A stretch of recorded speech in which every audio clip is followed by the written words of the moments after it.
Standard telecom limited is a leading cellular service provider having a global presence. तो standard telecom जो limited है उसका global presence है और ये सेलुलर सर्विस प्रोवाइडर है जियो की तरह। It aims to be the most innovative and trusted telecom company in the world. तो ये क्या बनना चाहती है? पूरी दुनिया की सबसे मोस्ट इनोवेटिव और ट्रस्टेड टेलीकॉम बनना चाहती है। टू अचीव दिस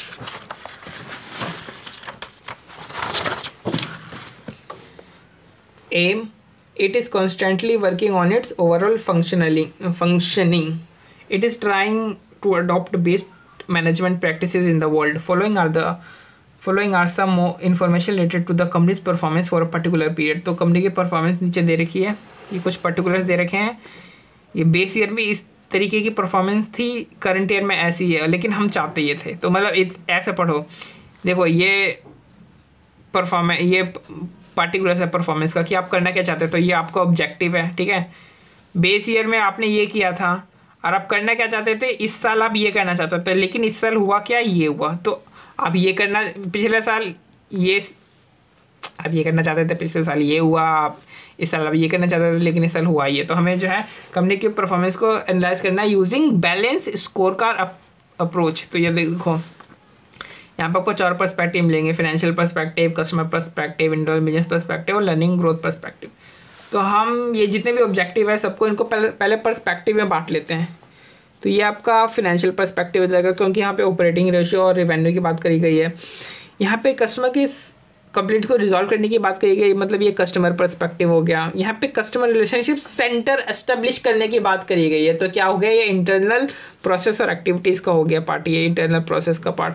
और ये employees coverage under training program. तो ये ट्रेनिंग और डेवलपमेंट या इनोवेशन की बात करी गई, तो ये लर्निंग एंड ग्रोथ हो गया पर्सपेक्टिव। तो देखो ऑपरेटिंग रेशियो पिछले साल हमारे 54% थी, इस साल हमने सोचा कि हम इसको और कम करके लेके आएंगे, 50% तक लेके आएंगे, लेकिन इस साल हमारी हुई कितनी है? 60% रही। तो क्या हमने ऑब्जेक्टिव अचीव किया? नहीं, हमने ऑब्जेक्टिव अचीव नहीं किया।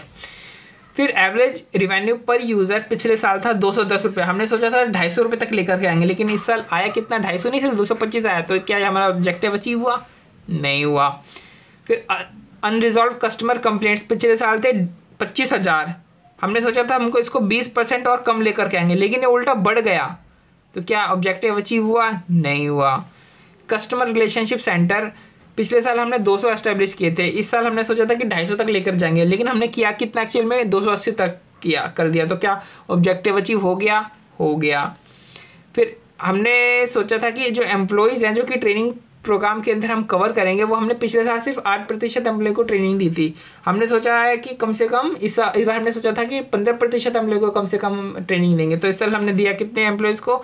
10% एम्प्लॉयज़ को ही दे पाए। तो 15% के लिए सोचा था और सिर्फ 10% एम्प्लॉयज़ को हम ट्रेनिंग दे पाए। तो क्या ऑब्जेक्टिव हुआ? नहीं हुआ। तो बस आपने इसी तरीके से फाइनेंशियल जो भी आपने पर्सपेक्टिव यहाँ पे कैटेगराइज किया है, उसी तो यहाँ पे लिख दो फाइनेंशियल पर्सपेक्टिव ये है। फिर इस पर्सपेक्टिव के अंदर जो ऑब्जेक्टिव थे, क्या वो अचीव हुए या नहीं हुए, बस उसकी आपको रामायण लिखनी है पूरी, और कुछ नहीं लिखना है, इतना ही काम करना है।